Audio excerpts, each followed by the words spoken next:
Millionaire left his ex-wife when he became CEO. 5 years later, she walked into his company dinner with triplets and his business rival. Are they mine? Yes. I tried to tell you, Trevor. I called you 87 times. 87. I sent you 43 emails. I came to your office building 4 times. 4 times. I stood in that lobby begging security to let me see you. I didn't know. You didn't want to know. You blocked my number. You deleted my emails without reading them. You told security not to let me in. You built a wall so high I couldn't reach you even when I was 6 months pregnant and terrified. Paige, please. Please what, Trevor? Please forgive you? Please let you meet the 3 sons you abandoned before they were even born? Who is that man, Dad? Let me tell you how I got here. Let me tell you how I lost everything that mattered in less than 60 seconds. My name is Trevor Hale, and 5 years ago, I made a choice. The board of directors at Paramount Industries called me into their executive conference room on the 45th floor. The room had floor-to-ceiling windows overlooking all of Chicago. 8 people sat around a glass table. They controlled billions of dollars. They controlled careers. They controlled lives. Richard Brennan, the chairman, looked at me across that table and said something I will never forget. Trevor, we are prepared to make you the youngest CEO in this company's history.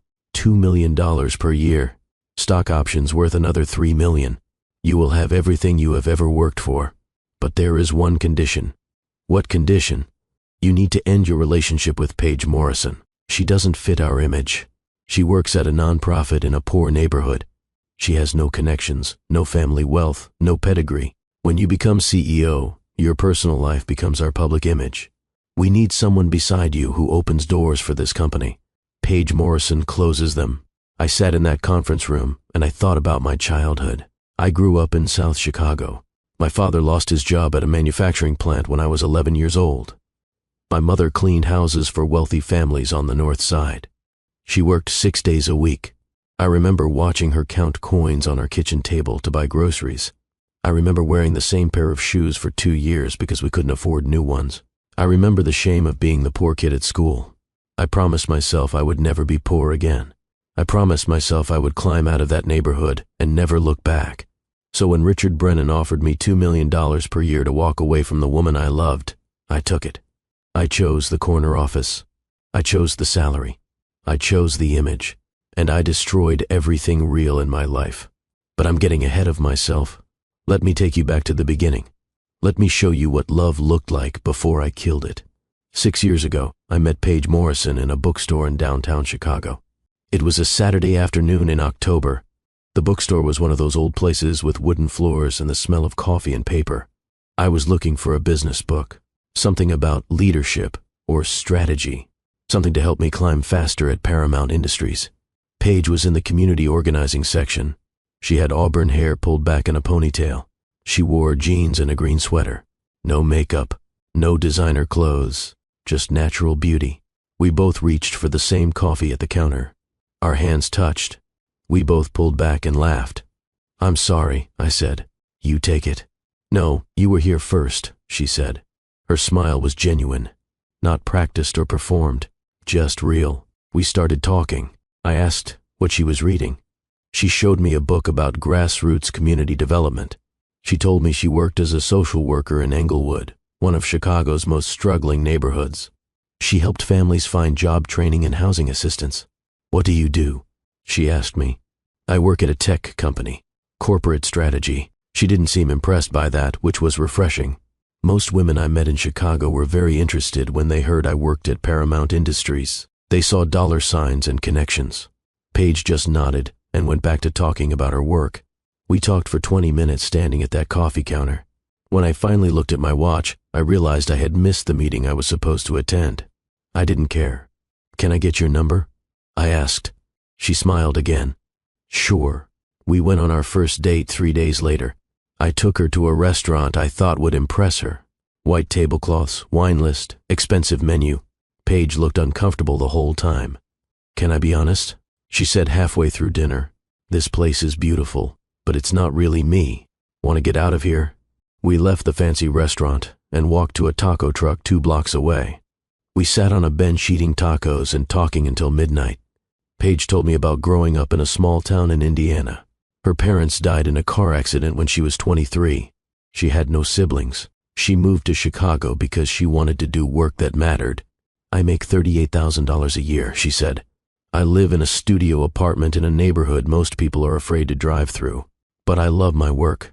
I love knowing that I helped a single mother find a job today. I helped a veteran get into housing. That matters more to me than money.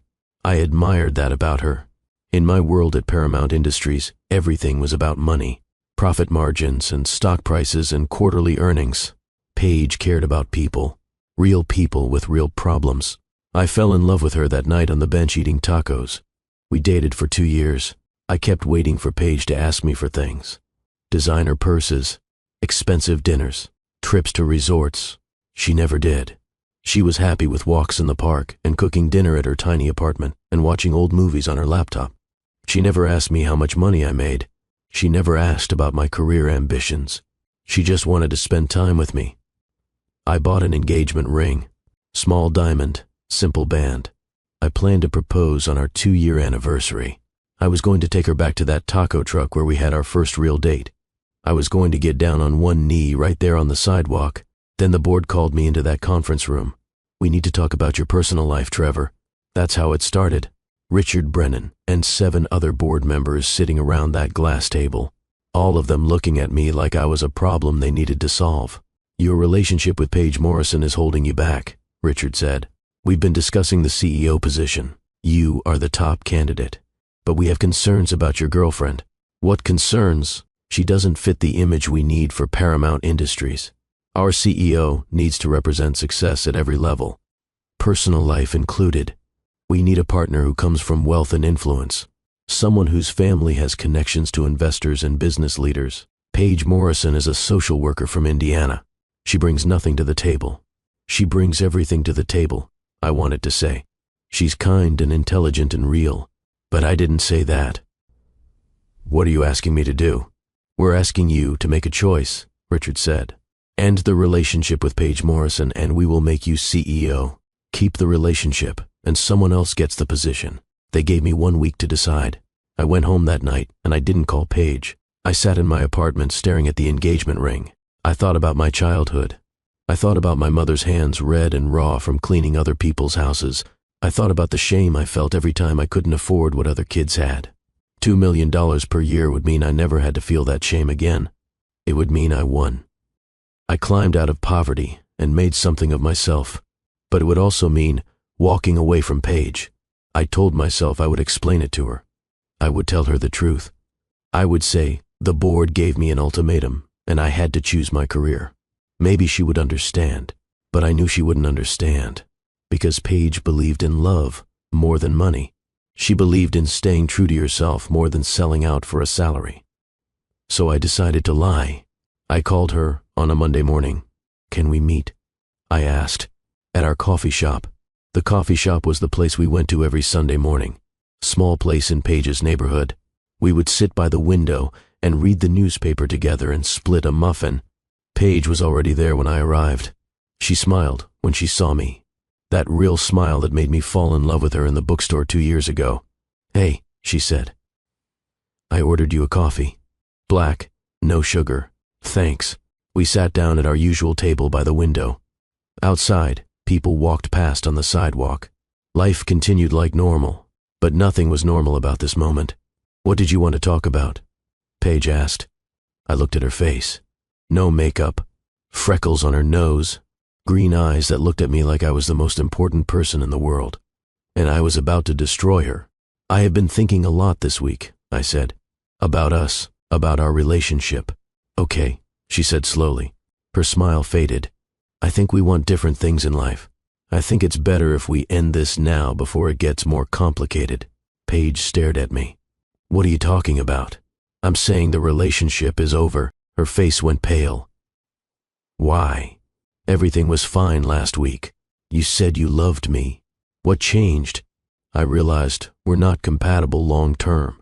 We have different values, different goals. I think it's better to end it now. Different values? Trevor, what are you talking about? You work at a nonprofit making $38,000 a year. I'm about to become CEO of a major corporation. We live in different worlds. The words came out harsher than I intended. Paige's eyes filled with tears. "So, this is about money?" she asked. "You're breaking up with me because I don't make enough money?" "It's not just about money. It's about lifestyle, about compatibility, about where we see our futures going." Tears rolled down Paige's cheeks. "I don't understand. 2 weeks ago, you told me you wanted to spend your life with me. You said I was the best thing that ever happened to you. Now you're saying we're not compatible?" I thought about things more carefully. "I made a mistake." "You made a mistake?" Paige's voice broke. 2 years was a mistake? "I'm sorry." She reached across the table for my hand. "Trevor, please just tell me the truth. What really changed? Did I do something wrong?" I pulled my hand away. "You didn't do anything wrong. I just don't see a future for us." Paige started crying harder. Her shoulders shook. People at other tables in the coffee shop turned to look. I felt sick to my stomach, but I couldn't back down now. I had already made my choice. "Please don't do this," Paige said. "Please, I love you." I stood up from the table. "I'm sorry, Paige. This is for the best." "For the best? How is breaking my heart for the best?" "You'll understand eventually." I walked toward the door. Behind me, I could hear Paige crying. I could hear her saying my name. "Trevor, Trevor, please." I pushed open the door and stepped out onto the sidewalk. Through the window, I could see Paige sitting at the table. Her face was in her hands. Her whole body shook with sobs. I stood there on the sidewalk for a full minute watching her cry. Then I turned and walked away. That was the last time I saw Paige Morrison for 5 years. I went straight to Paramount Industries. I took the elevator to the 45th floor. I walked into Richard Brennan's office. "I'll do it," I said. "I ended the relationship. I want the CEO position." Richard smiled. He stood up and shook my hand. "Excellent decision, Trevor. You won't regret this." But I already regretted it. I could still see Paige's face. I could still hear her voice breaking as she asked me what changed. The announcement came 2 weeks later. Paramount Industries named me Chief Executive Officer. I was 32 years old. The youngest CEO in the company's history. The press release went to every major business publication in the country. Forbes wrote a cover story about me. Businessweek called me a rising star in the tech industry. My face was on magazine covers. Reporters called for interviews. Business schools invited me to speak. Everyone wanted to know the secret to my success. I never told them the secret. The secret was that I sold my soul for a corner office. I moved into a penthouse apartment overlooking Lake Michigan, floor-to-ceiling windows, marble counters, designer furniture, everything I thought I wanted, but the apartment felt empty. I blocked Paige's number from my phone. I told my assistant to delete any emails from her address without showing them to me. I told building security at Paramount that if Paige Morrison came to the lobby asking for me, they should turn her away. Clean break. That's what I told myself. No contact meant it would be easier for both of us to move on. I threw myself into work. 16-hour days, board meetings, investor presentations. I traveled to New York and San Francisco and Boston meeting with clients. I worked through weekends and holidays. 6 months after I became CEO, Richard Brennan invited me to a charity gala. All the major business leaders in Chicago would be there. Investors, entrepreneurs, politicians. "You should bring a date," Richard said. "Someone impressive." At the gala, Richard introduced me to Brooke Laurent. She was tall and stunning. Blonde hair, blue eyes, perfect features. She worked as a model. Her father was a real estate mogul who owned half of downtown Chicago. Brooke and I started talking. The conversation was smooth and polished. She laughed at my jokes. She touched my arm when she spoke. She gave me her number before the night ended. "She's perfect for you," Richard said after Brooke walked away. "Beautiful, connected, from the right family. The board would very much approve." I called Brooke the next day. We went to dinner at the most expensive restaurant in Chicago. Brooke wore a designer dress that probably cost more than Paige made in a month. We talked about travel and fashion and real estate. Everything was surface level, nothing real. But Brooke looked perfect in photographs, and that's what mattered to the board. We started dating. The relationship moved fast. Within 3 months, Brooke was attending company events with me. She stood next to me for photos. She smiled at investors' wives. She said all the right things. The board Loved her. You made the right choice, Trevor, Richard told me at a board meeting. Brooke Laurent is exactly the image we need. Much better than that social worker. I didn't tell him that I thought about that social worker every single day. I didn't tell him that I still had the engagement ring I bought for Paige hidden in my desk drawer. I didn't tell him that sometimes I would drive past Paige's neighborhood, hoping to catch a glimpse of her. I just smiled and nodded and played the part of successful CEO with the perfect girlfriend. 1 year after I became CEO, I proposed to Brooke. I took her to dinner at a restaurant on top of a skyscraper. Champagne, city views, violinist playing in the background. I got down on one knee. Brooke, will you marry me? Yes, she said. She held up her hand to admire the ring. It was 3 times larger than the ring I bought for Paige. More expensive, more impressive, less meaningful. Our engagement appeared in society magazines and business publications. Power couple, that's what they called us. CEO and model. Everyone said we looked perfect together. We got married 6 months later. 300 guests at a luxury hotel. Designer wedding dress. Custom tuxedo. Photographers everywhere. The wedding appeared in 5 different magazines. I stood at the altar watching Brooke walk down the aisle, and I thought about Paige. I wondered what she was doing. I wondered if she was happy. I wondered if she thought about me. Then I pushed those thoughts away and focused on my bride. Brooke and I moved into a bigger penthouse. We bought expensive cars. We went to galas and fundraisers and corporate events. We smiled for cameras. We said the right things. We looked perfect. But we barely talked. Not about real things. Not about feelings or fears or dreams. Just surface conversations about schedules and social events. I was successful. I was wealthy. I had everything the board told me I needed. And I was completely empty inside. 3 years passed like this. CEO of Paramount Industries, married to Brooke Laurent, attending events and making speeches and appearing on business news programs. Everyone told me I had made it.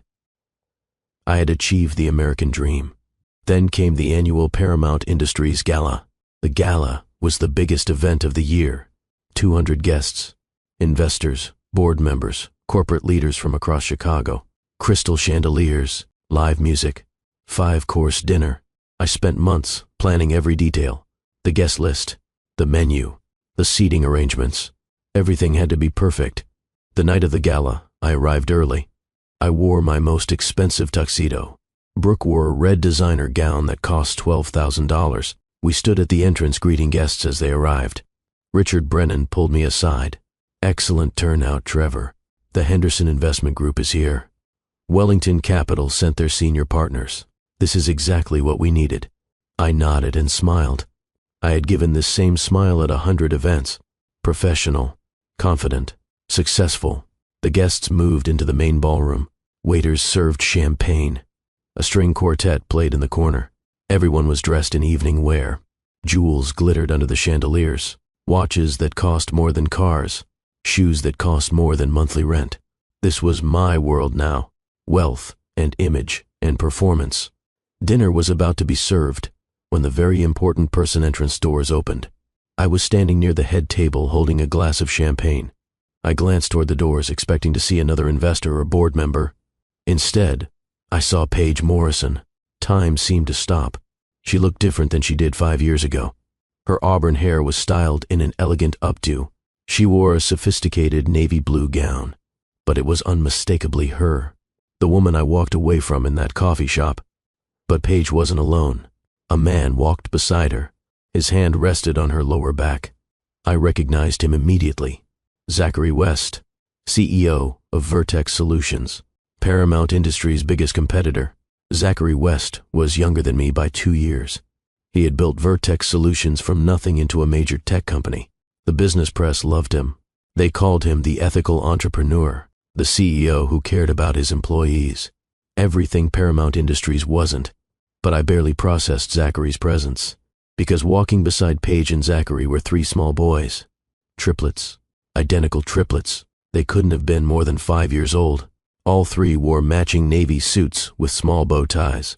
They had blonde hair, my exact shade of blonde. As they walked under the chandelier light, I saw their eyes. Green. The same unusual shade of green as my own eyes. My champagne glass slipped from my hand.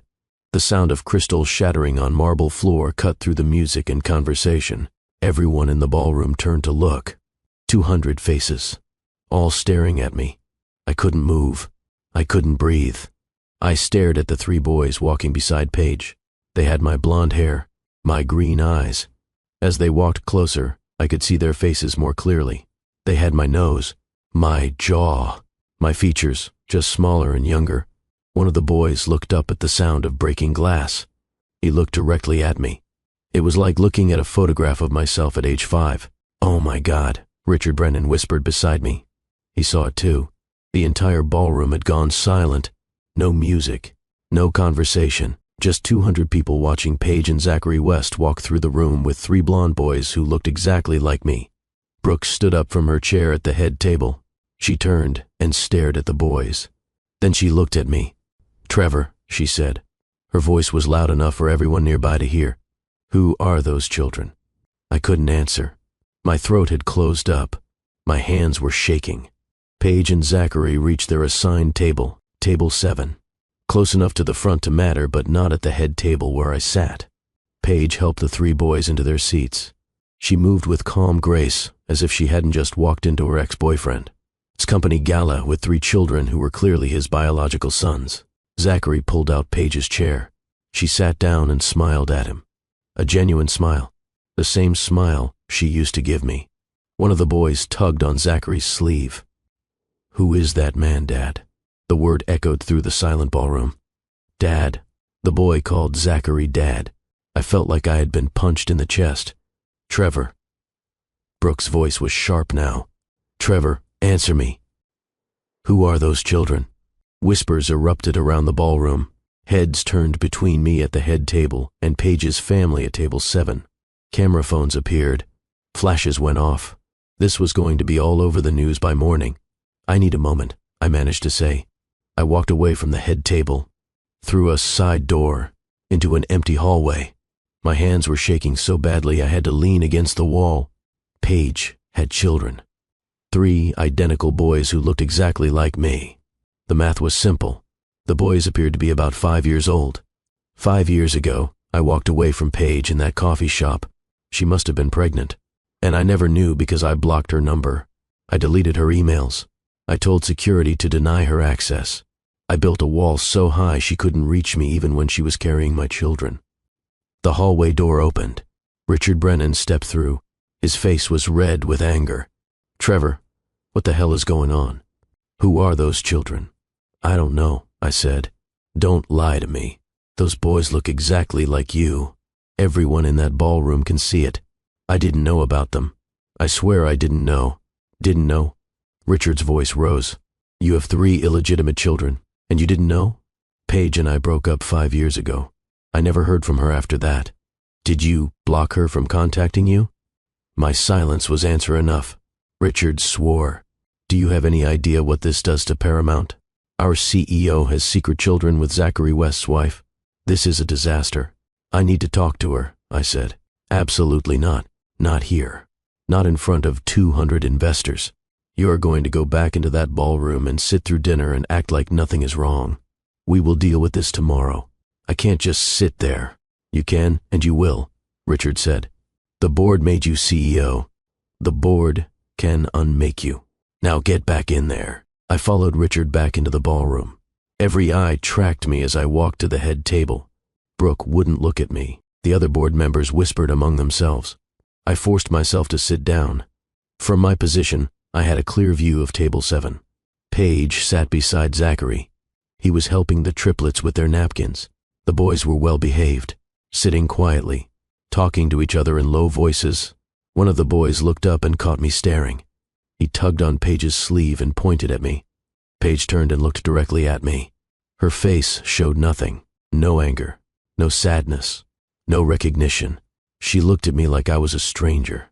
Then she turned back to her family. That look hurt more than anything. Dinner was served. I couldn't eat. I pushed food around my plate while conversation died and revived around me in awkward fits.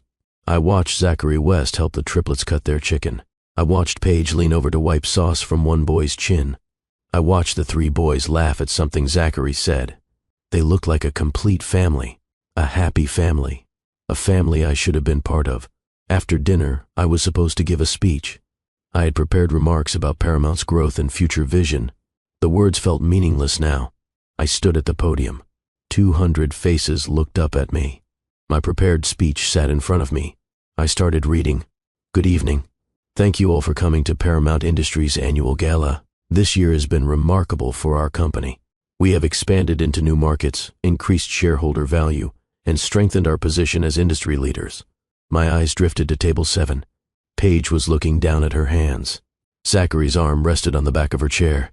The triplets were drinking juice from small glasses. Success, I continued, but my voice faltered. Success is measured in many ways. Profit margins, stock prices, market share. I have spent my career focused on those measurements. I wasn't reading from my notes anymore.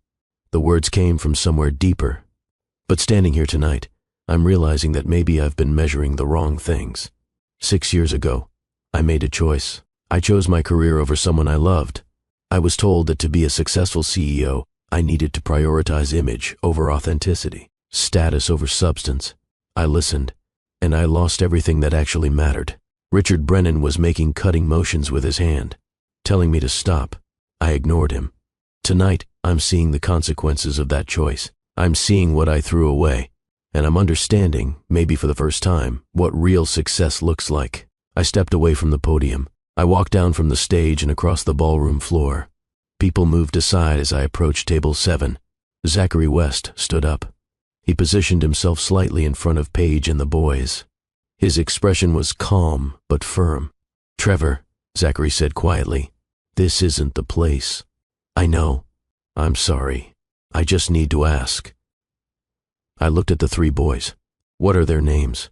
Paige stood up slowly. She looked at me for a long moment. "Cooper, Brady, and Austin. They're 5 years old." "I didn't know," I said. "Paige, I swear I didn't know you were pregnant. I tried to tell you. I called 87 times. I sent 43 emails. I came to your office building 4 times. You blocked me completely. I know. I was a coward." "Yes," Paige agreed. "You were." One of the boys, maybe Cooper or Brady, tugged on Zachary's jacket. "Who is that man, Dad?" "Dad." The word hit me again, like a physical blow. Zachary looked down at the boy with gentle eyes. "This is Mr. Hale, buddy. He's an old friend of your mom's.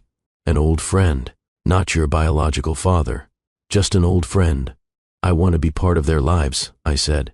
"Please. I know I don't deserve it, but I need to try." "No," Zachary interrupted. His voice was still quiet, but there was steel in it. "You don't deserve it. You walked away from Paige when she needed you most. I was the one who found her crying in a hospital waiting room, 6 months pregnant with triplets and terrified. I was the one who went to her prenatal appointments. I was the one who held her hand during 14 hours of labor. I was the one who got up every night when they cried. I've been their father for 5 years, Trevor. Not you." The words were devastating because they were true. "Zachary," Paige said softly, touching his arm. She looked at me. "We should discuss this privately. Not here. Not in front of them." She glanced at the boys who were watching with confused faces. "Tomorrow," Zachary said to me. "My office, 10 a.m. We'll talk then." I nodded. There was nothing else to say. I turned and walked back across the ballroom. Every step felt like moving through water. 200 pairs of eyes followed me. I could feel them staring. I could hear the whispers starting. I didn't return to the podium. I walked straight out of the ballroom, through the lobby, and out into the Chicago night. Behind me, the gala continued. Someone else would give closing remarks. The board would handle the very important person reception. I didn't care anymore. I walked for blocks, loosening my tie, letting the cold November air clear my head. I thought about Paige 6 months pregnant and alone in a hospital waiting room. I thought about Zachary West finding her, helping her, staying with her. Zachary West. I had spent years thinking of him as a rival, someone to compete against. But Zachary had done something I failed to do. He had been there. He had shown up. He had been a father to 3 boys who weren't even biologically his. My phone buzzed constantly. Calls from Richard Brennan, from other board members, from Brooke. Text messages poured in. I ignored them all. By the time I reached my penthouse, my feet hurt, and my expensive shoes were scuffed from walking. The apartment was dark and silent. Brooke's things were already gone. She had clearly come here during the gala and packed her belongings. On the kitchen counter was a note in her handwriting. "We're done. My lawyer will contact you." I crumpled the note and threw it away. I felt nothing about Brooke leaving. Our entire relationship had been a performance, a carefully constructed image for the board. I sat on my couch in the dark and thought about Cooper, Brady, and Austin, 3 5-year-old boys I had never met. My sons, who called another man dad. I didn't sleep that night. At 9:30 the next morning, I stood outside Vertex Solutions headquarters. The building was smaller than Paramount's but more modern. Glass walls and green spaces. I rode the elevator to the top floor. Zachary's assistant showed me to a conference room. "Mr. West will be with you shortly," the assistant said. I waited. Through the glass walls I could see Vertex employees working. The atmosphere looked different from Paramount, more relaxed. People were smiling, talking, collaborating. The door opened. Zachary walked in, followed by Paige. I stood up. "I didn't know you'd be here," I said to Paige. "I'm not letting Zachary handle this alone," Paige said. She sat down across from me. Zachary sat beside her. In daylight, without the gala's formal atmosphere, they looked like what they were. A married couple, united. "Let me say first," Zachary began, "that I understand this is complicated for everyone. But my priority is protecting Cooper, Brady, and Austin. They're my sons in every way that matters. I've raised them since before they were born." "I understand," I said, "and I'm grateful, truly. You did what I should have done." Paige's expression softened slightly. "But they're also biologically mine," I continued. "I can't undo the past 6 years. I can't change the fact that I abandoned you, Paige. But I want to be part of their lives now if you'll let me." "Why?" Paige asked. "Why now, Trevor? You made it clear 6 years ago that your career mattered more than anything else. What's changed?" "Everything. Seeing them last night, seeing what I lost, it's like waking up from a nightmare. The board made me choose between you and becoming CEO. I chose CEO. And every day since then, I've regretted it." "The board made you choose?" Paige's voice rose. "You never told me that. You made me think I wasn't enough. You were more than enough. I was just too weak to fight for you." Silence filled the room. "When I found out I was pregnant," Paige said slowly, "I was terrified. Triplets. I had no family, no support system. I tried so hard to reach you, Trevor. Every call that went to voicemail, every email that bounced back, it destroyed me a little more each time. I started to believe maybe I had imagined our whole relationship." Zachary took her hand. "Then one night," Paige continued, "I was in the hospital waiting room for a prenatal checkup. I was 6 months along. Enormous. I had just found out I lost my job because I couldn't keep up with the physical demands. I was crying, trying to figure out how I would afford to raise 3 babies alone. And Zachary was there. My sister was having a baby," Zachary said. "I was in the waiting room with her husband. I saw Paige crying, and I couldn't just walk past. We started talking. He smiled at the memory. She told me about the triplets, about being alone. I don't know why, but I felt like I needed to help. He came to every appointment after that," Paige said. "He took childbirth classes with me. When I went into labor at 3 in the morning, Zachary was the one I called. He drove me to the hospital and stayed for all 14 hours. He was the first person to hold Cooper, Brady, and Austin after me. I fell in love with them immediately," Zachary said. "And with Paige, though that took a bit longer for both of us to admit. We got married when the boys were 2. I legally adopted them. They're my sons." Trevor felt tears threatening. "You've been an incredible father to them, a better father than I probably would have been. But I want the chance to know them. I'm not trying to replace you, Zachary. I could never do that. I just want to be in their lives." "That's complicated," Zachary said. "Cooper, Brady, and Austin don't know about you. They think I'm their biological father. We plan to tell them the truth when they're older, when they can understand." "I see. But they saw you last night," Paige said. "This morning at breakfast, Brady asked why that man at the dinner looked exactly like them. Kids notice more than we think." Trevor leaned forward. "Please, let me try. I'll follow whatever rules you set. I'll see them when you say I can." I'll take whatever relationship you're willing to give me with them. I just can't walk away again. I can't." Paige and Zachary looked at each other. Some silent communication passed between them. "We need to think about this," Zachary finally said. "This isn't a decision we can make lightly. It affects 3 children we love. Whatever we decide, their well-being comes first." "I understand," Trevor said. "Take whatever time you need. We'll call you in a few days," Paige said. Trevor stood to leave. At the door, he turned back. "Zachary, I'm sorry that your wife's past has become your problem." Zachary shook his head. "Paige's past isn't a problem. It's part of who she is. And Cooper, Brady, and Austin aren't a burden. They're the best thing that ever happened to me. I don't regret any of it." The simple statement cut deep. Zachary didn't regret loving Paige or raising Trevor's biological children. He had chosen them willingly, joyfully. Trevor had thrown away what Zachary had embraced. Trevor left Vertex Solutions and went home. By noon, his phone was exploding. The board wanted an emergency meeting. The story had hit the business news. Photos from the gala were everywhere online. Trevor frozen at the podium. The triplets at table 7. The undeniable resemblance. Trevor sent a simple email to Richard Brennan. "I resign, effective immediately." His phone rang within seconds. Trevor let it ring. Over the next week, Trevor's life imploded. He resigned as CEO. The board tried to negotiate, to do damage control. Trevor refused every offer. He had spent 6 years building a career that cost him everything real. He was done.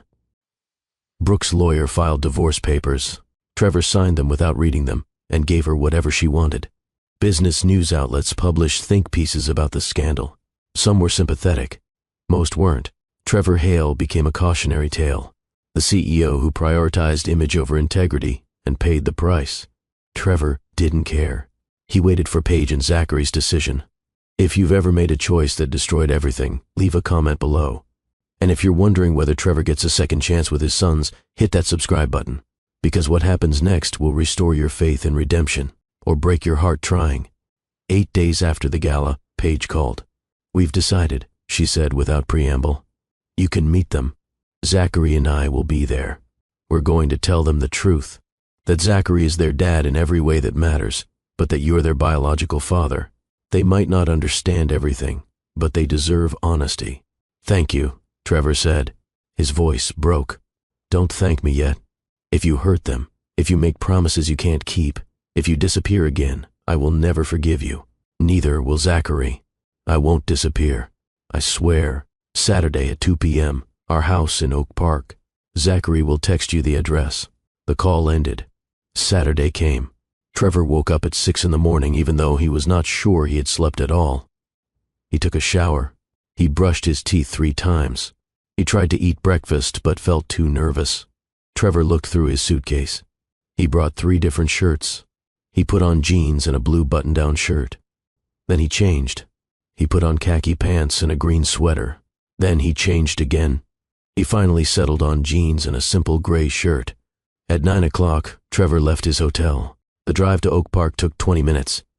He arrived at 9:30. He parked on the street in front of Paige's house. He turned off the car and sat there. His heart was beating fast. His hands felt cold. The house was a beautiful Victorian with a large yard. A tire swing hung from an oak tree. Bicycles leaned against the porch. Toys scattered across the front steps. This was where his sons lived. This was the home Paige and Zachary built for them. Trevor looked at his watch. 9:35. He had 25 minutes. He waited. 9:40. 15 minutes left. 9:50. 10 minutes left. At 9:58, Trevor opened the car door. He stepped out onto the sidewalk. He walked slowly to the front door. He could hear children's voices inside. Laughter. Someone was singing. Trevor reached the door. He checked his watch. 10 o'clock exactly. He pressed the doorbell. The voices inside stopped. Trevor heard footsteps. The door opened. Paige stood there. She wore jeans and a white t-shirt. Her hair was down around her shoulders. She looked at Trevor for a moment without speaking. "You're on time," Paige finally said. "You told me not to be late," Trevor said. Paige stepped aside. "Come in." Trevor walked into the house. The inside was warm and clean. The living room was directly to the right. Toys covered the floor. Building blocks, stuffed animals, coloring books. Shoes sat in a row by the door. Small shoes. Children's shoes. Trevor looked at the walls. Photos hung everywhere. Photos of Cooper, Brady, and Austin as babies, as toddlers, at birthday parties, at the park, at the beach. There was a photo of all three of them wearing matching Halloween costumes. They were dressed as lions with orange manes around their faces. Trevor stared at the photos. He missed all of these moments. First birthdays, first Halloweens, first everything. "Wait here," Paige said. She walked to the stairs and went up. Trevor stood in the entryway. He could hear Paige's voice upstairs. She was talking to the children. He could not hear the words. Then he heard small footsteps on the floor above him. A minute later, Paige came back down the stairs. 3 children walked behind her. They stopped at the bottom of the stairs and stared at Trevor. Cooper stood closest to Paige. He wore purple pants and a white shirt. His blonde hair was in 2 braids. He held Paige's hand tightly. Brady stood next to Cooper. He wore a pink dress with stars on it. His blonde curly hair was loose around his shoulders. He looked at Trevor with wide green eyes. "No, wait. I need to check the character descriptions." The user said all 3 boys. "Let me reread. Actually, I made an error. All 3 are boys. Let me correct this." Brady stood next to Cooper. He wore jeans and a t-shirt with a dinosaur on it. His blonde curly hair was loose and slightly messy. He looked at Trevor with wide green eyes. Austin stood on the other side. He wore blue jeans and a red shirt. His blonde hair stuck up in different directions. He stood partially behind his brothers. Trevor stared at them. They were beautiful. They had his hair and his eyes and his face. But they had Paige's expressions. Paige's mannerisms. They didn't know him at all. Paige knelt down next to the children. "Cooper, Brady, Austin," she said gently. "This is Trevor Hale. He's your biological father." The 3 children looked at Trevor. No one spoke. Brady tilted his head. "Why does he have the same color eyes as us?" "Because children often look like their biological parents," Paige explained. "You have his hair color too. And his eyes." Cooper looked up at Paige. Where was he before? The question hit Trevor hard. He didn't know how to answer, but he had to try. Trevor knelt down on the floor so he was at the children's eye level. "I was not here before," Trevor said slowly. "I made a mistake. A big mistake. I should have been here, but I wasn't. I'm sorry. Why were you not here?" Cooper asked. His voice was quiet. "Because I made a bad choice," Trevor said. "I chose something else instead of being with you and your mom. I was wrong." Austin stepped out from behind his brothers. "Do you know how to play soccer?" Trevor smiled a little. "Yes, I know how to play soccer. I like soccer," Austin said. "I have a team. We practice on Tuesdays." "That sounds fun," Trevor said. Brady walked closer to Trevor. "Do you like dinosaurs?" "I do," Trevor said. "I have a book about dinosaurs," Brady said. "Do you want to see it?" "I would like that very much," Trevor said. Paige stood up. "Why don't you show Trevor your toys in the living room? You can play for a little while." The children looked at each other. Then Brady grabbed Trevor's hand. His hand was so small. "Come on," Brady said. "My books are over here." Trevor stood up and followed Brady into the living room. Cooper and Austin came too. They were still cautious but curious. Brady sat on the floor and pulled out a book from a basket. It had a dinosaur on the cover. "This is my favorite," Brady said. "It has a triceratops in it. That's my favorite dinosaur." Trevor sat on the floor next to him.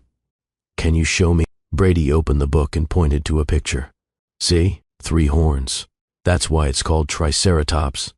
"You're very smart," Trevor said. Cooper sat down too. He didn't sit close to Trevor. He sat near the couch.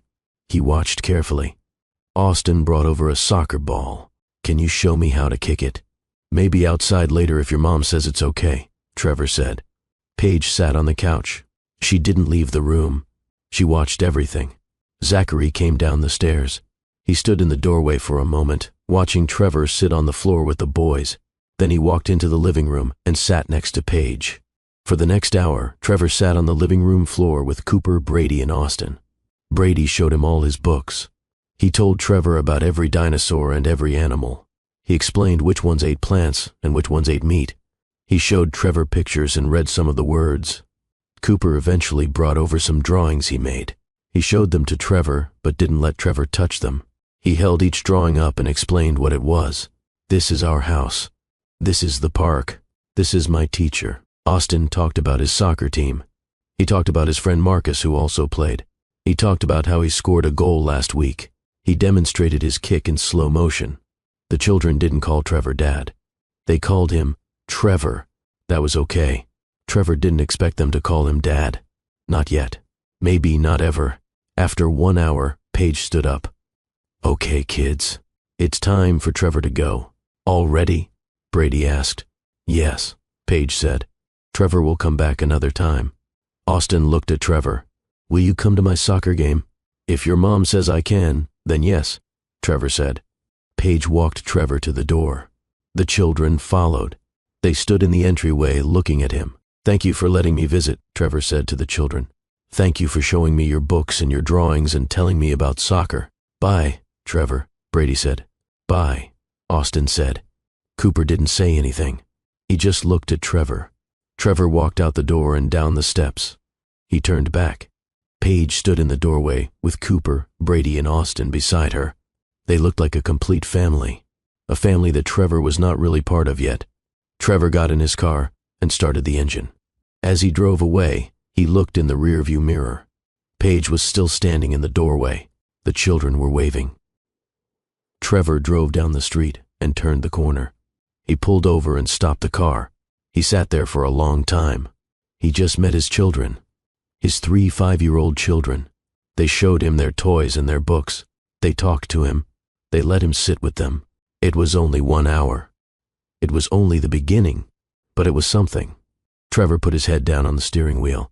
He felt tears on his face. He didn't know if they were sad tears or happy tears. Maybe both. He had a long way to go, years of trust to build, years of showing up and proving he meant what he said. But today, for 1 hour, Cooper, Brady, and Austin let him into their world. And Trevor was not going to waste this chance. Trevor wiped his eyes and sat up. He looked at himself in the car mirror. His face was red. His eyes were wet. He took a deep breath and started the car again. He drove back to his hotel. When he got to his room, he called his mother in South Chicago. How did it go? His mother asked immediately. They let me sit with them, Trevor said. Brady showed me his dinosaur books. Austin talked about soccer. Cooper showed me his drawings. That's wonderful, his mother said. They called me Trevor, Trevor said. Not Dad, just Trevor. That's okay, his mother said. You have to start somewhere. Trevor talked to his mother for 20 minutes. Then he hung up and lay on the bed. He looked at the ceiling and thought about Cooper, Brady, and Austin. The next day, Sunday, Paige called Trevor. You can come again next Saturday, Paige said. Same time, 10 o'clock. Thank you, Trevor said. 1 hour again, Paige said. Don't be late. I'll be there, Trevor said. That week, Trevor made decisions about his life. He could not be a father from New York. He needed to be in Boston, close to his children. Close enough to see them regularly. On Monday, Trevor called a real estate agent in Boston. He asked about apartments for rent. Small apartments. 1 bedroom. Nothing expensive. On Tuesday, the agent sent Trevor 3 options. Trevor picked the cheapest one. It was a 1-bedroom apartment in a neighborhood 20 minutes from Oak Park. The rent was $1,000 per month. Trevor used to spend more than that on dinners in Manhattan. Now it would be his housing cost. Trevor signed the lease over email. He would move in at the end of the month. On Wednesday, Trevor received more emails from Brooke's lawyer. The divorce was moving forward. Brooke wanted the penthouse apartment. She wanted half of Trevor's savings. She wanted half of everything. Trevor's lawyer called him. You could fight this, the lawyer said. You don't have to give her everything. Give her whatever she wants, Trevor said. I don't care. Just make it fast. Are you sure?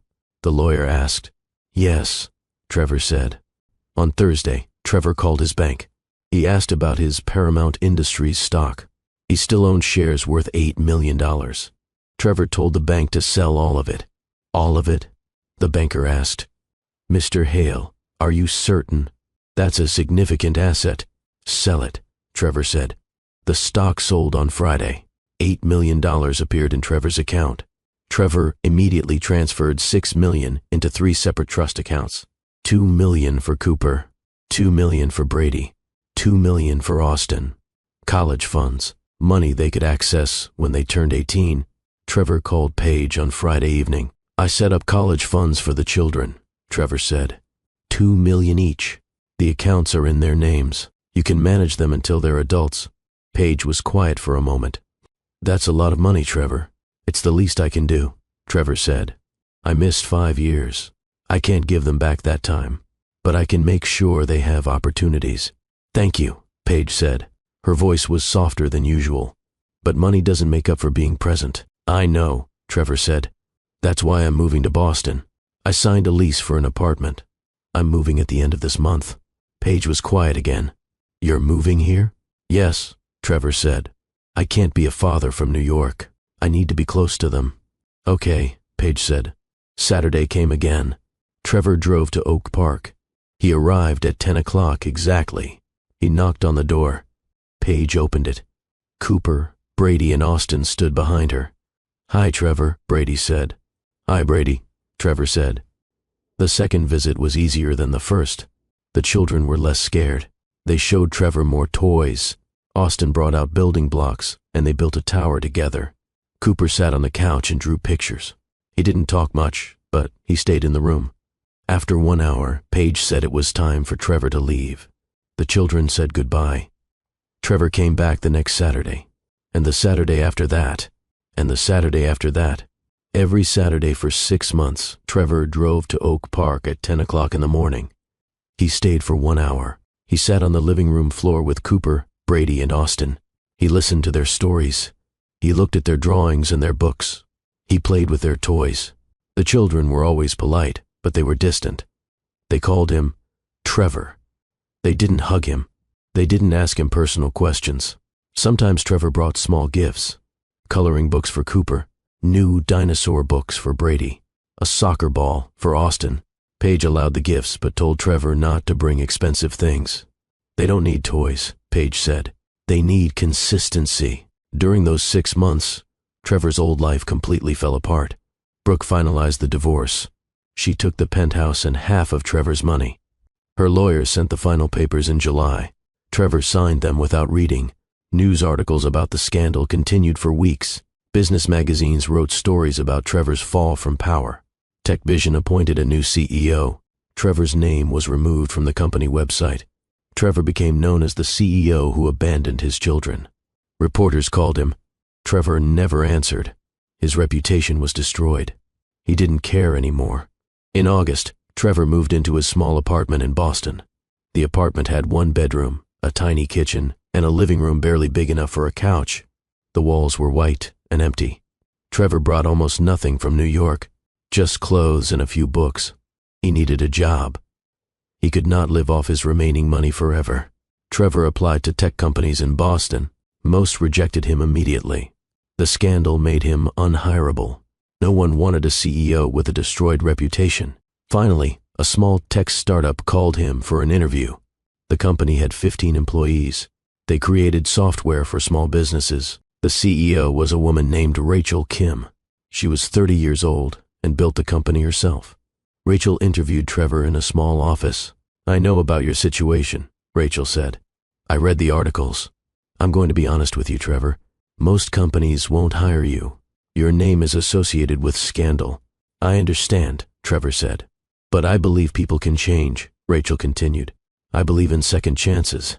We need a senior manager, someone who understands business operations. The salary is $150,000 per year. No stock options, no bonuses, just salary. It's probably less than you're used to. I'll take it, Trevor said. Rachel raised her eyebrows. You don't want to negotiate? No, Trevor said. I just want to work. I need to stay in Boston. I need to be close to my children. Rachel nodded. Okay. You start Monday. Trevor started his new job in September. He went to the office every day from 9 to 5. He managed projects. He wrote reports. He attended meetings. No one treated him like a celebrity. No one asked for his autograph. His coworkers knew about his past, but they didn't talk about it. Trevor preferred it this way. Simple work. No fame. No pressure. Just showing up and doing his job. Every Saturday, Trevor still visited Cooper, Brady, and Austin. The visits continued.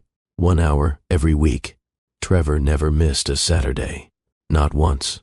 In October, 3 months after the first visit, something changed. Trevor arrived at Paige's house. The children came downstairs.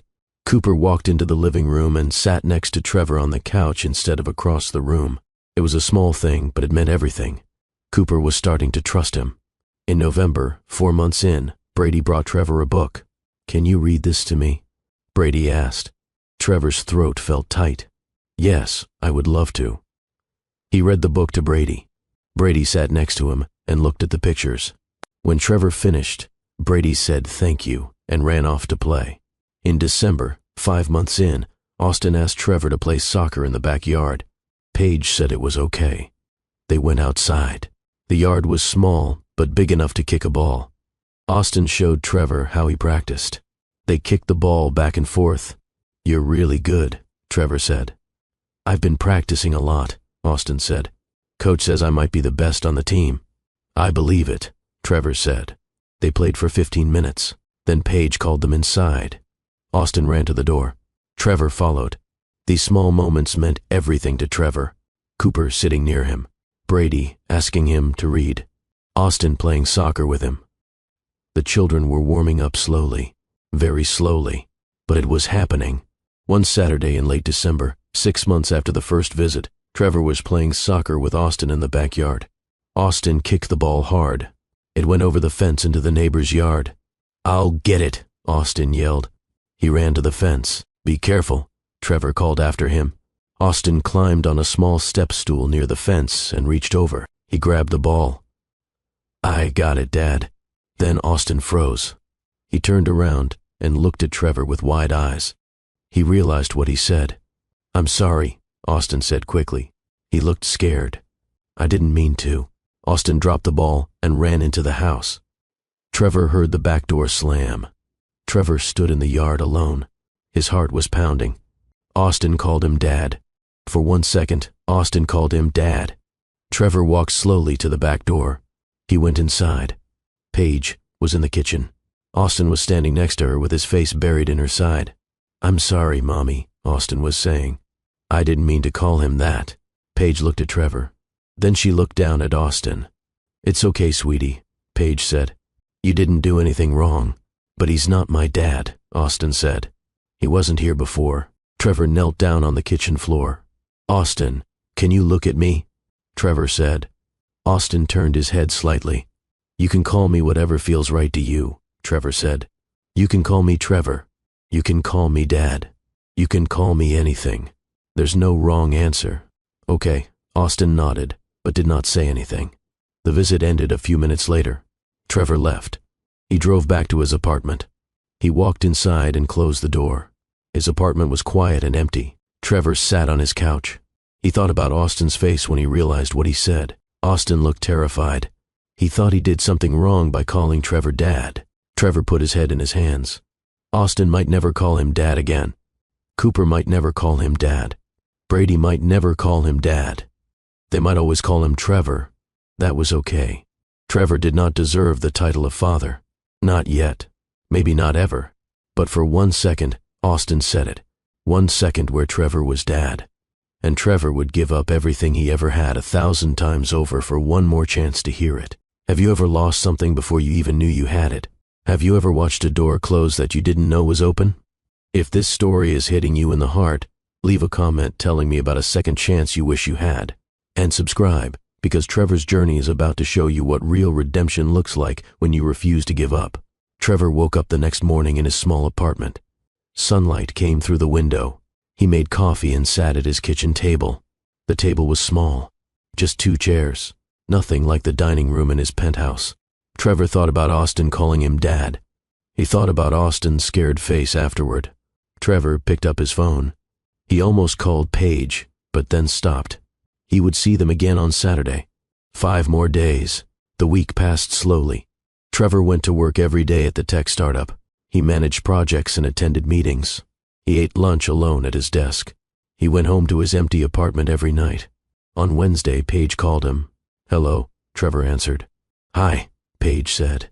"I wanted to talk to you about what happened on Saturday with Austin." Trevor's chest felt tight. "Is he okay?" "He's fine," Paige said. He was confused. He asked me why he called you Dad. I told him that sometimes our mouths say things before our brains catch up. I told him it was okay. "Thank you," Trevor said. "The children are starting to see you as part of their lives," Paige continued. "That's good, but it also means they're going to have complicated feelings. They're going to be confused about who you are to them." "I understand," Trevor said. "Just keep being consistent," Paige said. "Keep showing up. That's what matters." Saturday came again. Trevor drove to Oak Park at 10 o'clock. He knocked on the door. Paige opened it. Cooper, Brady, and Austin stood behind her. Austin looked at Trevor nervously. Trevor smiled at him. "Hi, Austin." "Hi, Trevor," Austin said quietly. They went into the living room. The children played. Austin was quieter than usual, but he stayed in the room. After 30 minutes, he brought Trevor his soccer ball. "Can we play outside?" Austin asked. "If your mom says yes," Trevor said. Paige nodded. They went to the backyard.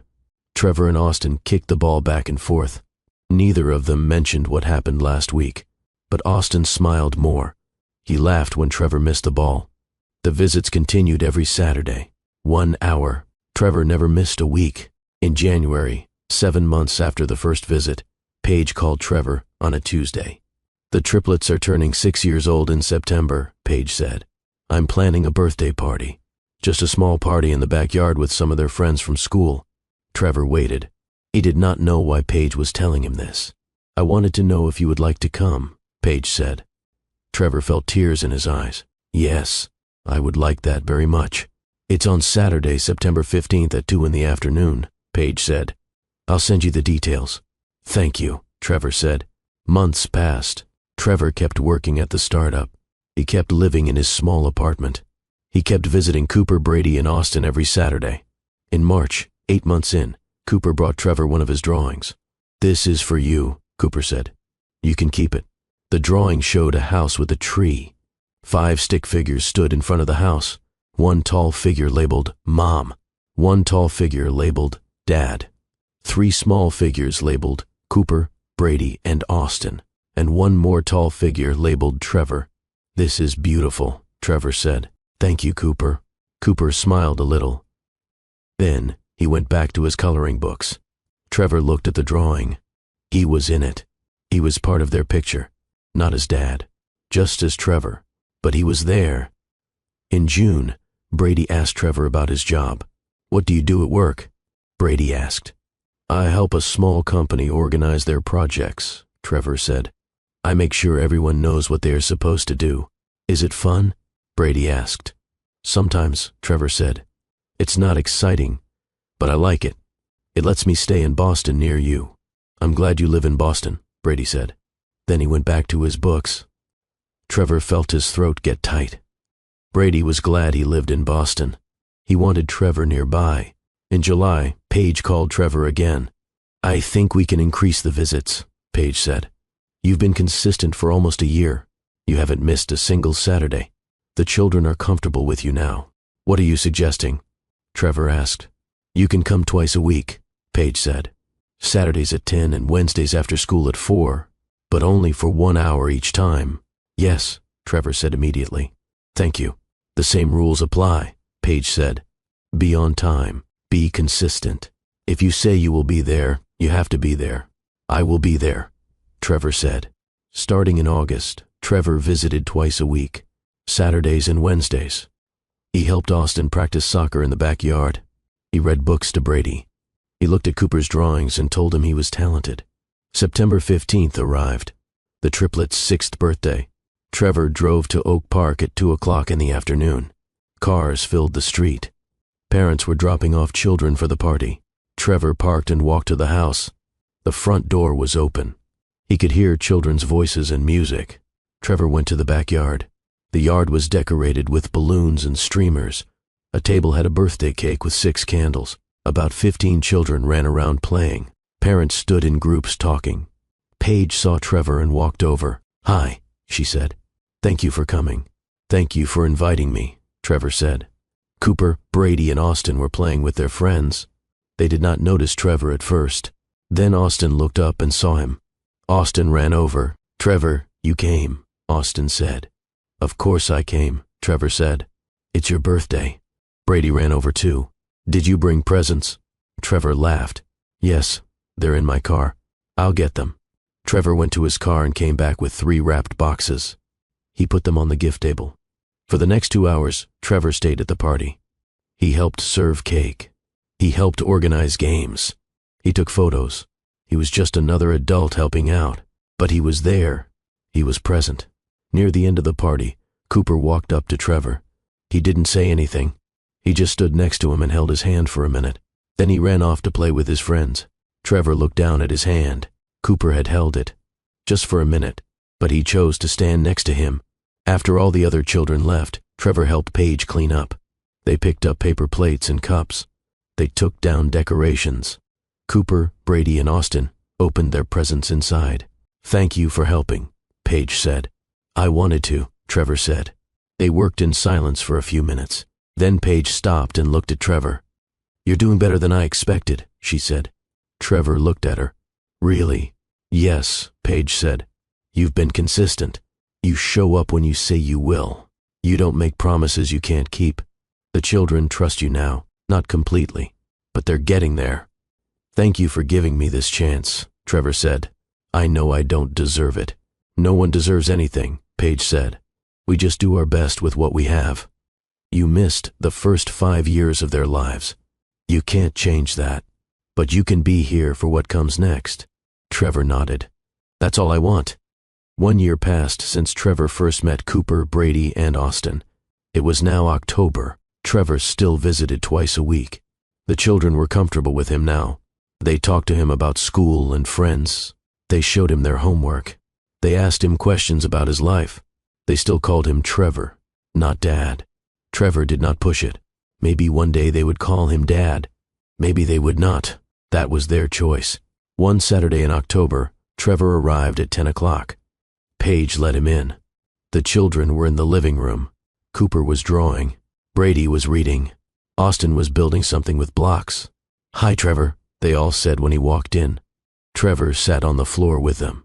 After a while, Cooper brought his drawing over. "Look what I made," Cooper said. The drawing showed 5 stick figures holding hands. They were labeled Mom, Cooper, Brady, Austin, and Trevor. All 5 were connected. All 5 were together. "Can I keep this one too?" Trevor asked. "Yes," Cooper said. That afternoon, Trevor went home to his apartment. He hung Cooper's drawing on his refrigerator next to the first one Cooper gave him. He stepped back and looked at both drawings. In the first drawing, the 5 figures stood separately. In the second drawing, they held hands. The children were letting him in slowly, one step at a time. Trevor sat by his window and looked out at the Boston streets below. His life was completely different now. He was not CEO of Paramount Industries anymore. He did not live in a penthouse. He did not drive expensive cars. He did not have fame or power. But he had something better. He had 3 children who were learning to trust him. He had a chance to be part of their lives. Trevor thought about the choice he made 6 years ago in that conference room.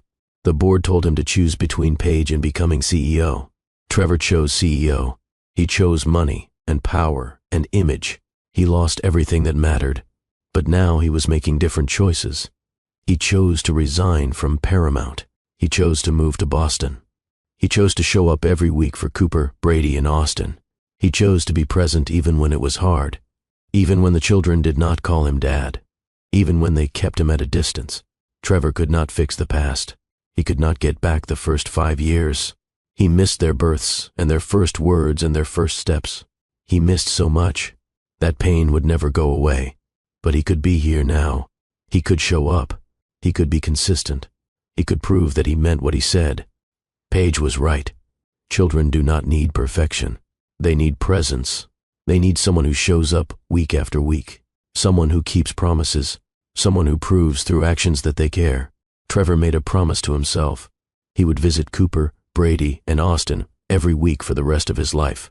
He would be there for soccer games and art shows and school plays. He would be there for birthdays and holidays. He would be there when they were happy and when they were sad. It would take years to earn their complete trust. Maybe it would take forever. Maybe they would never fully forgive him for missing the first 5 years. But Trevor would keep showing up. Every week, every month, every year. He would be present. He would be consistent. He would prove that they mattered more than anything else. Because Trevor finally understood what success really meant. Success was not a corner office or a big salary or fame. Success was not image or power or wealth. Success was 3 children learning to trust him. Success was Cooper giving him drawings.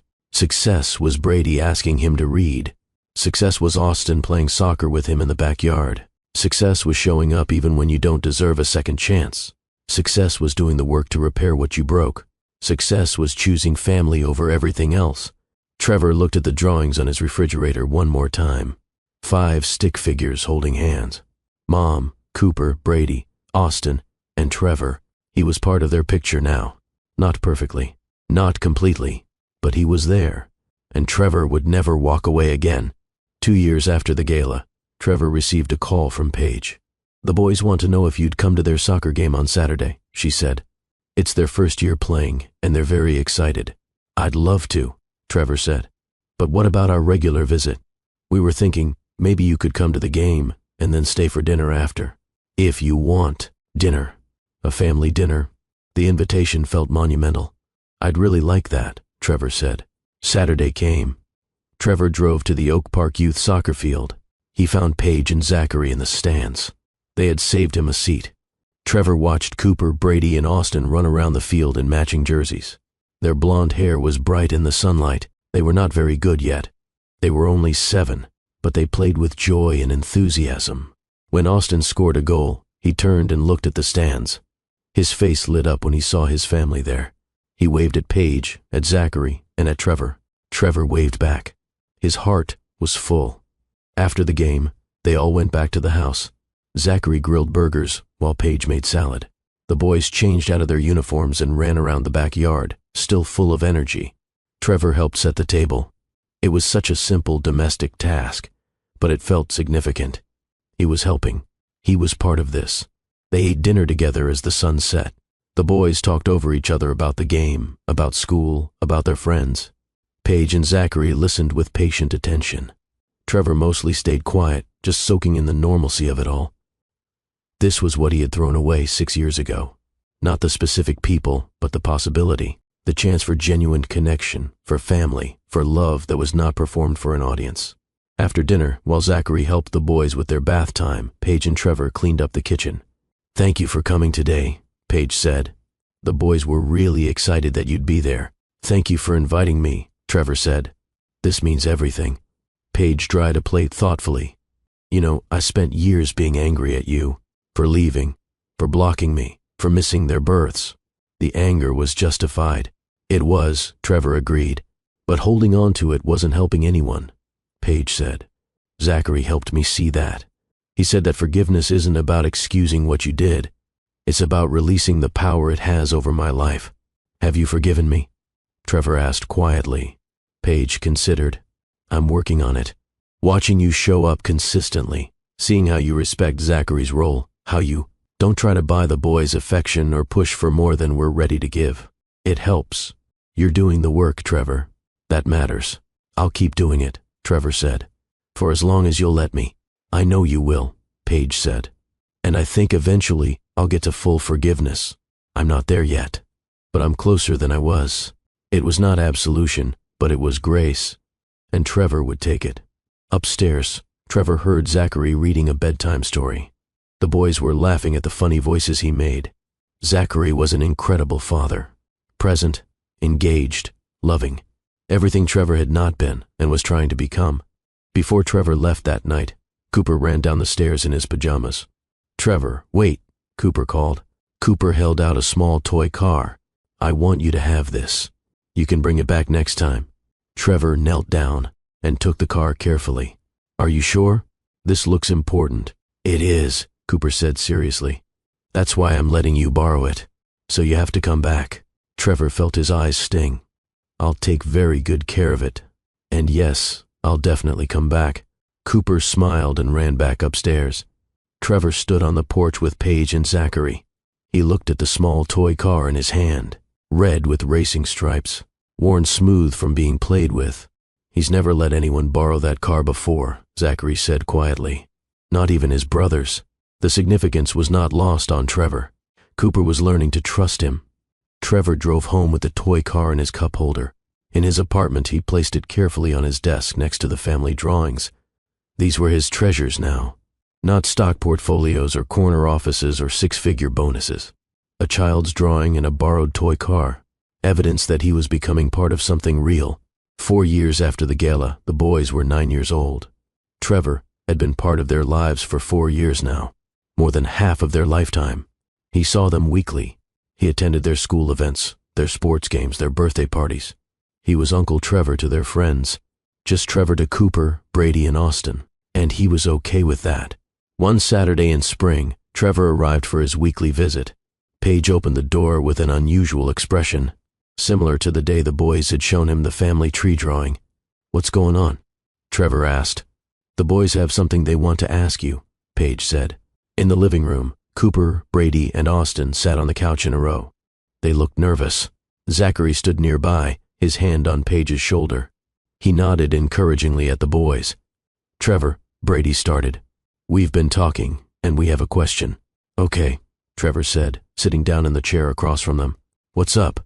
The three boys looked at each other. Some silent communication passed between them. Then Cooper spoke. Dad is our dad, Cooper said. That's never going to change. He's the best dad in the world. He absolutely is, Trevor agreed. But you're important too, Austin added. Your family. You've been coming every Saturday for 4 years. You've never missed one, not even when you were sick that time. Trevor had indeed shown up with a terrible cold once, wearing a mask and keeping his distance, but refusing to break his streak of weekly visits. So we were wondering, Brady continued, if maybe instead of just Trevor, we could call you something else. Trevor's heart started beating faster. What did you have in mind? The three boys looked at each other again. Then Cooper said, we thought maybe Papa Trevor? Because Dad is Dad, but you're also a parent-type person. Papa Trevor makes sense to us. Trevor could not speak. Tears filled his eyes. If you don't like it, Austin started, looking worried. No, Trevor managed to say. I love it. Papa Trevor is perfect. The boys grinned with relief.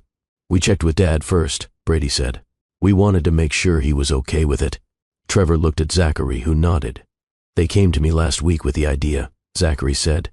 I told them it was completely their choice what they wanted to call you. You've earned a title beyond just your first name. Thank you, Trevor said to Zachary. Then to the boys, thank you. This is the greatest honor of my life. Okay, Papa Trevor, Cooper said with a smile, testing out the name. Do you want to play basketball?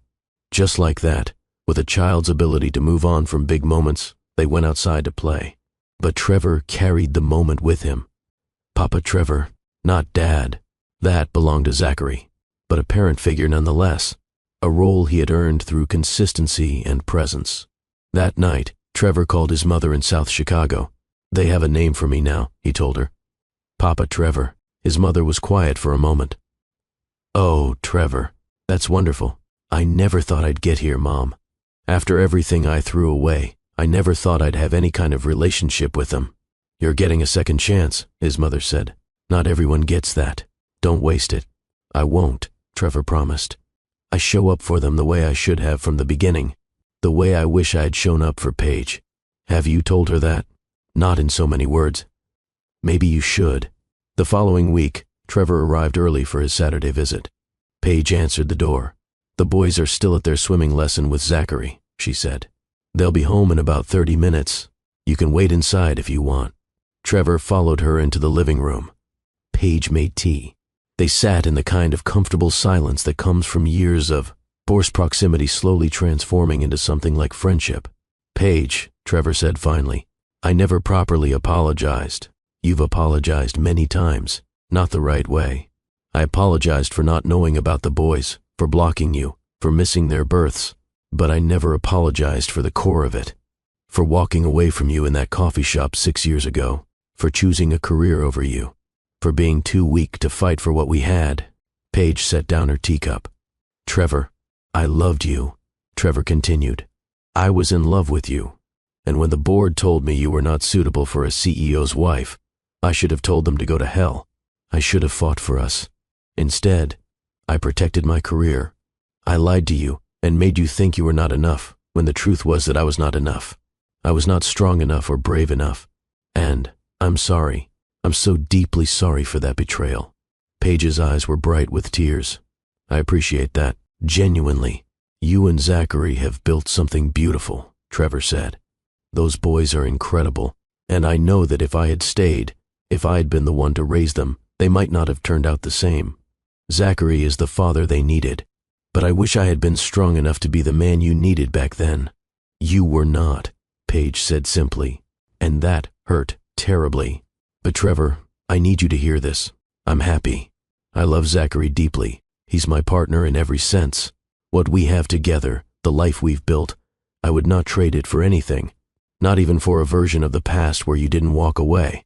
The words hurt, but they also freed something in Trevor. I'm glad, he said, and meant it.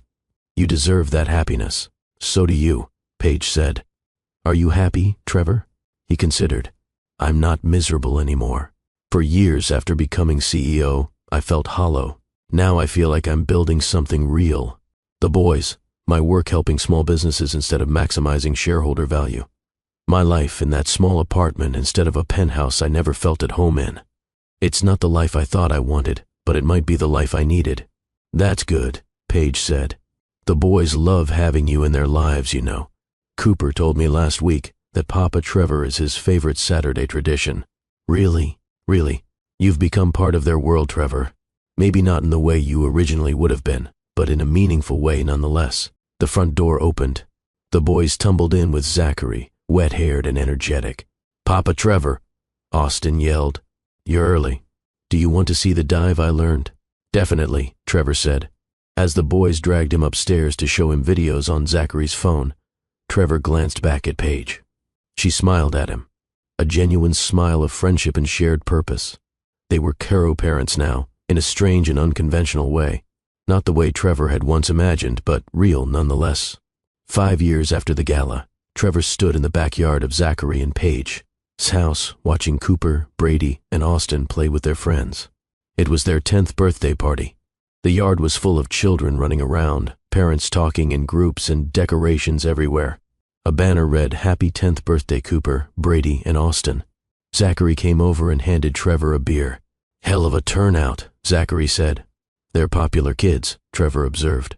You and Paige have raised them well. We've done okay, Zachary said. Then, after a pause, You know, I never thought I'd say this, but I'm glad you're here, Trevor. Not glad for how it happened, but glad that the boys have you in their lives. That means a lot coming from you. I mean it. 5 years ago when you showed up at that gala and everything exploded, I was ready to hate you forever. But you've done the work. You've shown up consistently. You've respected boundaries. You've never tried to compete with me or undermine my role. That takes real character. I learned from watching you, Trevor said honestly. You're the father I should have been. No, Zachary corrected gently. I'm the father I am. You're becoming the Papa Trevor they need. Different roles, both important. Cooper ran over, breathless and grinning. Papa Trevor. Dad, come play capture the flag with us. We need more adults on the teams. You heard the boy, Zachary said with a smile. We're needed. They spent the next hour running around the yard with 10-year-olds, playing capture the flag until everyone was exhausted and laughing. Later, after cake and presents, after most of the guests had left, Trevor helped clean up. Paige was in the kitchen, boxing up leftover cake. Thanks for all your help today, she said. Of course. It was fun. Brady came into the kitchen. Papa Trevor, before you go, can you help me with something upstairs? Sure, buddy. Trevor followed Brady to the bedroom he shared with his brothers. The room had 3 beds, 3 desks, and posters covering every wall. Brady went to his desk and pulled out a piece of paper. We have to do a school project about our family history. I'm supposed to interview family members. Could I interview you? Absolutely, Trevor said. What do you want to know? Brady pulled out a list of questions. Where were you born? What did your parents do? What was your childhood like? Stuff like that. For the next 20 minutes, Trevor answered Brady's questions. He talked about growing up poor in South Chicago, about his mother cleaning houses, about studying hard to get a scholarship. So, you didn't have money when you were a kid? Brady asked. No, we were pretty poor. But then you became a CEO? I did, for a while. Why aren't you CEO anymore? Trevor chose his words carefully. Because I made some choices that hurt people I cared about. When I realized what I had done, I decided the job was not worth it. Do you regret it? I regret hurting people, but I don't regret leaving that job because it let me have more time for what really matters. Like us? Brady asked. Exactly like you. Brady wrote that down carefully. Then he looked up at Trevor. Can I ask you something that's not on the school questions? Of course. Do you wish you were our dad instead of just Papa Trevor? The question hit hard. Trevor thought about lying, about giving an easy answer. But Brady deserved the truth. Honestly, part of me will always wish I had been there from the beginning. I wish I had been the one to raise you and your brothers, to be there for all the moments I missed.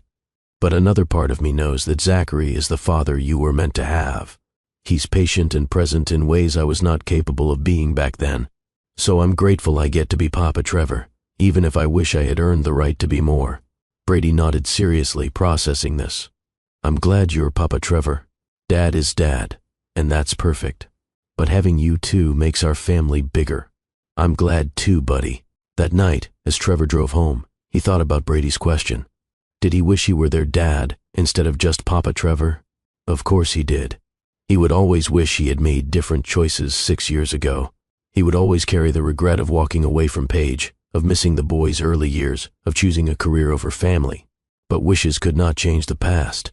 And the present, being Papa Trevor, having a role in their lives, watching them grow into kind and thoughtful children, was more than he deserved. The story could have ended differently. Trevor could have shown up at that hospital 6 years ago. He could have been the one Paige leaned on. He could have been Dad. But he was not. Zachary was, and the boys were better for it. All Trevor could do now was keep showing up, keep being consistent, keep earning his place as Papa Trevor.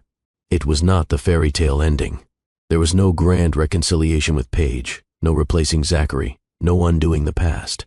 But it was real, and after years of performing for boards and investors, after years of chasing, an image of success that left him hollow, real was exactly what Trevor needed.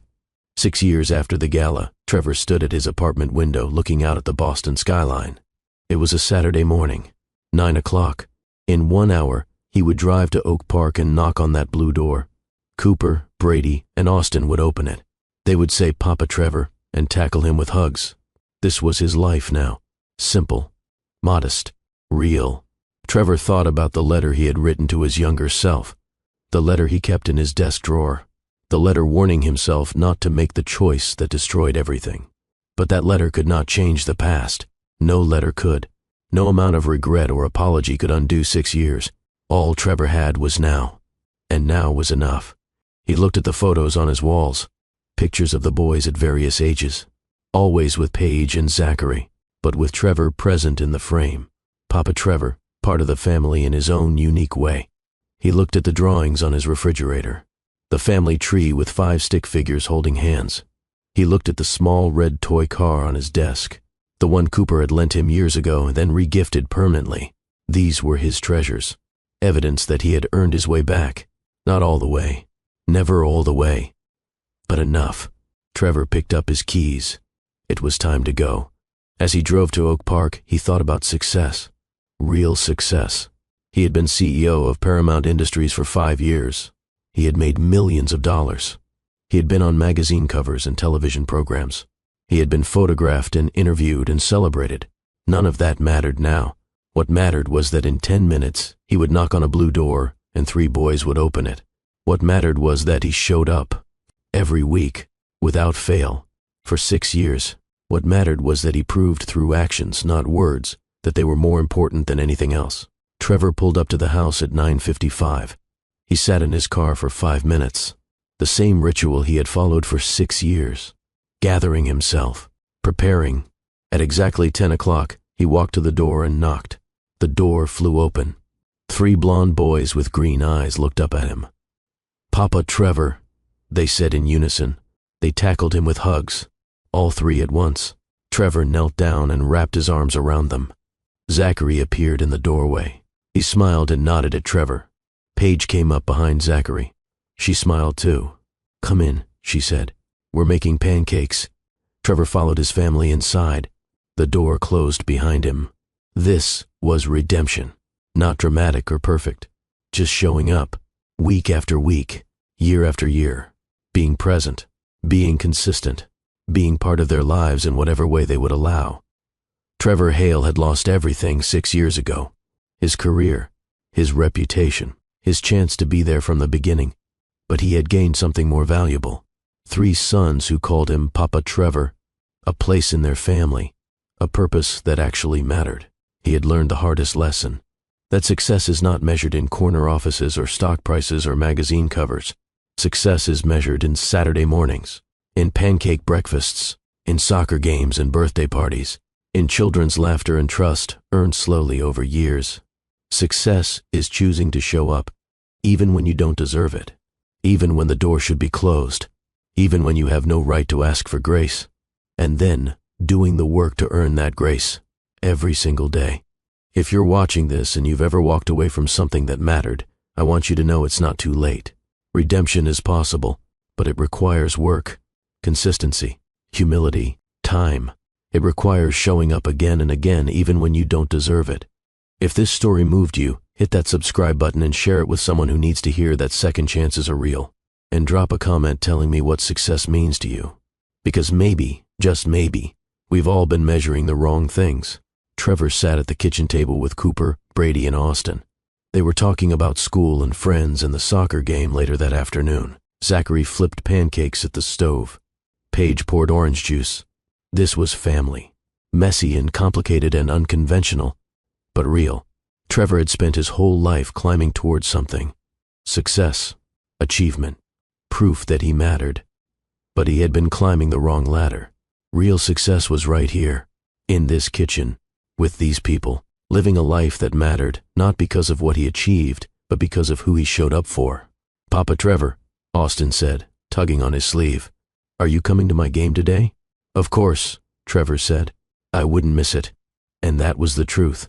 Trevor would not miss it. He would not miss any of it. Not anymore.